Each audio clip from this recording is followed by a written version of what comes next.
What's going on, guys? Jason here. Thanks for stopping by. So in today's video, we're going to do stuff a little bit different. It's rainy outside. I do have a lot of parts to install before we go to Arkansas, but I also have a lot of things that we need to build to help out at the campsite. And today we're going to do that while introducing a new segment. So this segment is going to be called $100 Holler. It's pretty cliche, but this is something that I think is going to be good for everybody. There's a lot of products out there that I like, that I want, but are really expensive. So I'm going to take some of those products and I'm going to do my best to duplicate them for under $100. So there's going to be a lot of DIYs in this segment. Hopefully we'll keep rolling on with it as stuff goes on, and maybe we'll end up getting some of the products to compare them to and test them with. We'll see. But today's $100 Holler is going to be a Scottle. Now, Scottles are all the rage. Everybody's got one. Everybody cooks with one. Everybody thinks they're the greatest thing in the world. We've been cooking at Talladega with one of these for years. Just now they've started to really hit the overland community, and they're really popular, but the price for them is outrageous. Well, today I'm going to show you how to build your own for under $100.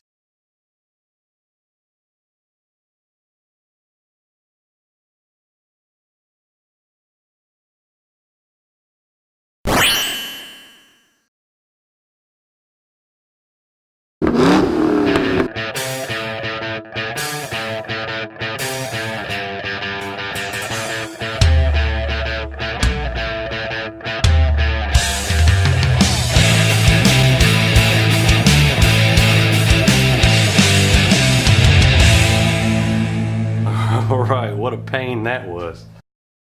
Alright guys, so one of the first steps in this is going to grab some supplies. Now I have a couple of the things that I'm going to need in the garage already, and we'll look at those when we get back. But for right now, let's go ahead and head off to one of my favorite places, the Home Depot. So I absolutely love this time of the year for the fact that everything is starting to turn green and beautiful, and it's warming up, and it's time to get outside and start doing stuff again. There are several people that do stuff in the wintertime, and I plan on doing some more of that in the wintertime, but I'm just not equipped for it yet. But I'm so excited about this year. It's going to be such a good summer. We got a lot of awesome projects planned, got a lot of awesome stuff going on, a lot of awesome trips we're going on. So hopefully some of this gear that we're going to be making is going to work out really good. I hope you guys like this segment. I actually have 5 or 6 projects lined out that I think are going to be great for the home DIYer and save you guys a ton of cash. So we're almost at Home Depot to get our supplies for this project. It's gonna be awesome. Yep, awesome.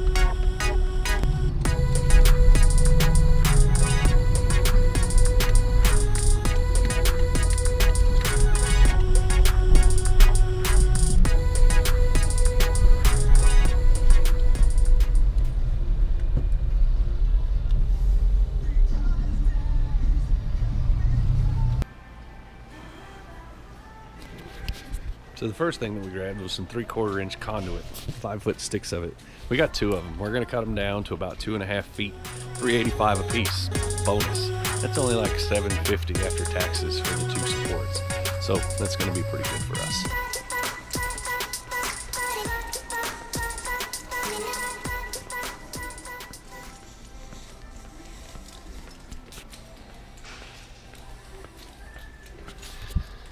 You ever notice when you come to Home Depot that it even smells good in here? It's kind of crazy. Love this place.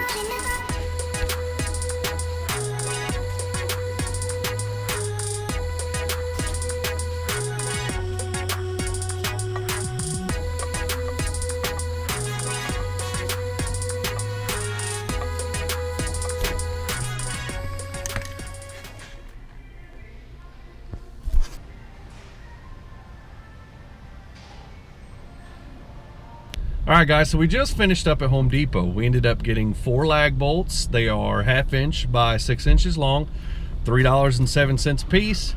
And we ended up getting a couple pieces of conduit to go ahead and make the legs out of. Those were $3.85 a piece.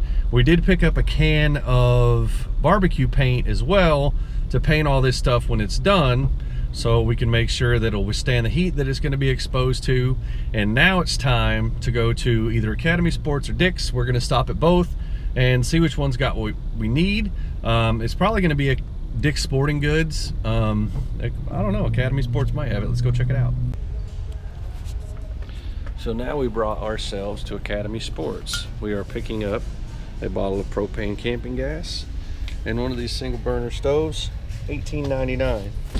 So now we've got everything to make our stove. We're gonna head back to the shop and get to work. All right guys, so we're back from all of our shopping. Now here's everything that we picked up and all the supplies that we're going to possibly use for this. So the first thing that we got here is we got a Magellan Outdoors single burner propane stove. This thing was 18 bucks at Academy Sports. It's under 20 bucks pretty much anywhere you go. So $20 right there. We got a can of high heat paint from Rust-Oleum. This is $8, so that's 28 bucks. We got a can of propane, single bottle, $3.79. We've got 4 bolts with nuts and washers. These were $1 a piece. I've got this piece of scrap. Now you can get something like this or make something like this for relatively cheap. All you got to do is get a piece of a cast iron pipe, cut it off, and weld 4 pieces of straight bar on it. We'll call this $5. A lot of people just have this scrap laying around, so it's really not much at all. Then we've got this. Now this is an old plow disc. Now this is old school high carbon steel. I got this from a friend for nothing. Actually, I got this from my father-in-law for nothing, but he is a friend, so Phil, thanks. One of the things I've got to do to this is I'm going to cut a piece of plate to weld this center hole up. Then we're going to sandblast this whole thing, and of course we're going to cure it and make it cookable and good for that. Another thing that we got was this conduit. Now this is galvanized conduit. It is not going to come in contact with our food, so galvanized conduit is okay. It's got a robust enough wall for us to weld a nut onto. You will see where this comes in later. These were $3.85 a piece. We're going to cut them in half and make this about 2.5 foot tall. So this is a 5-foot stick of conduit. We also got these 1/2 by 6 long lag bolts. Now where these are going to come in handy is we're going to weld these to the bottom of our poles. That way these can go into the ground and provide a stable base for our actual cooking disc. Don't want this to move around or rock around, so this is going to give us a nice stable base. It'll sink into the ground and everything will be stable. That way we are not going to splash hot oil all over the place or hurt ourselves. This also comes in handy for maybe not using the burner and using this over a fire, so it'll kind of spread over the fire pretty good. So for these were $3.07 a piece, so 12 bucks for the 4. That's all the parts that we're going to use. Lag bolts, bolts with nuts and washers, a disc, a circle with a couple pieces of wrought iron, a single burner, a propane tank, and of course the conduit. So let's go ahead and get started putting this thing together.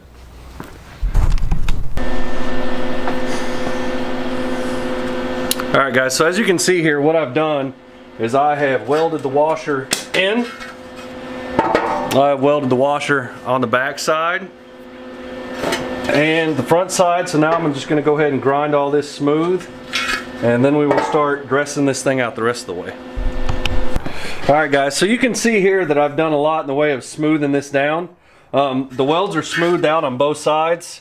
So now I've got a lot in the way of surface irregularity where this was actually built in a rack with a bunch of other plow discs that I'm going to have to get out here, which is no big deal. We'll just go ahead and put a new flap wheel on here and grind all this smooth. But that's the next step of this, is going ahead and preparing this disc, getting this all ground smooth and even so we don't have so many surface irregularities.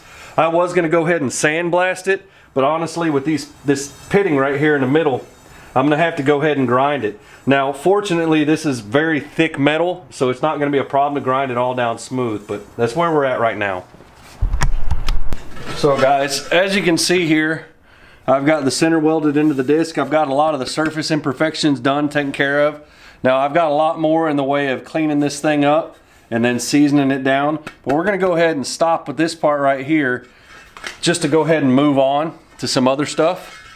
But you get the idea so far of the cooking disc. We're gonna put a lot more sanding into it, but for now, let's go to the actual burner itself. So the first step in making the legs for this is going to be cutting our conduit down. This is a 5-foot stick, so if we cut it in half, we're going to end up with 4 2.5 foot long sticks, and we will work from there. So now that we have got our 2 pieces of conduit cut in half, it's time to go ahead and start making the legs for this. The first thing that we're going to do is we are going to get the nuts and insert them down in the end of these poles. So as you can see here, when we're done, we will have all 4 of these nuts down inside these poles, and that makes these poles threadable onto the base of our burner. So we'll go ahead and finish these up, put a couple tack welds in here to make sure these nuts don't go anywhere, and move on to the rest. Alright guys, so I went ahead and welded the nuts down in there, just put a few tacks on each side, then I ground the edges down smooth. The next thing I'm going to do is I'm going to go ahead and run a tap down inside the threads here.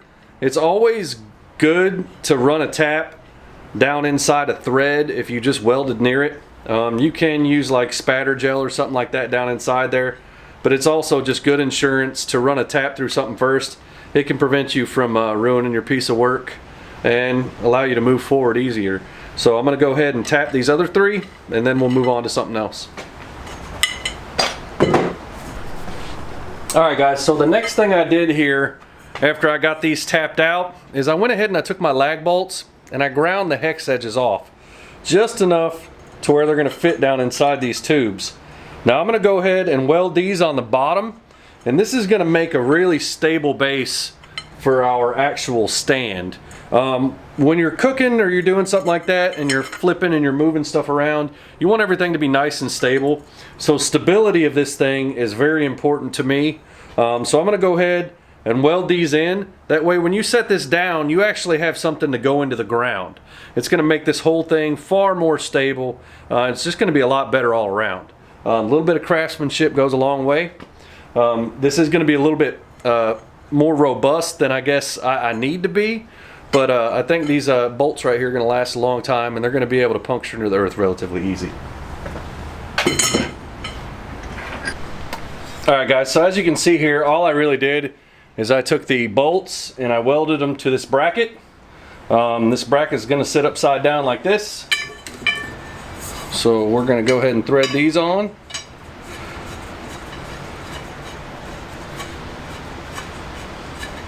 Like so. Another good thing about how this is set up is you can actually adjust the height with these poles since they thread on. You can compensate for uneven ground. So hopefully everything works out with this like we want it to.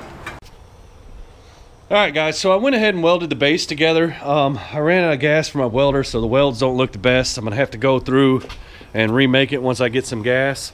But I've got it set up outside right here, cooking away. You can see how the legs go down into the ground, so the entire thing is relatively stable. You should be able to cook on that pretty easy. I do have it lit. You can see the water heating up and burning off of it now. The burner is right up underneath there, so everything worked out awesome. Once again, there's going to be a little bit of adjustments to be made here. So we got to square it up a little bit more, but I kind of got a little bit hasty with it, so we'll have to do some more stuff later. I'm also going to have to continue cleaning up this disc here and getting it ready. Got the center welded in, got everything all smoothed out, but I still got some surface irregularities here I got to work on. But all in all, it's done. You can see that it was relatively easy to do. You take your time, you can do it a little bit better than even I did, but it's just to show you that you don't need a huge amount of money to make something like a walk stand, or whatever you want to call it, something to cook with for a single burner. So it's relatively simple. Thanks so much for stopping by. I hope you guys liked this video. We do have more coming in the $100 Holler series. This was just one of them. Another one that we got coming up is a power tank. So make sure you stay tuned for that. Hopefully tomorrow it'll be nice enough to get back outside and do the dual battery kit on the JK. So thanks for watching. We'll see you next time.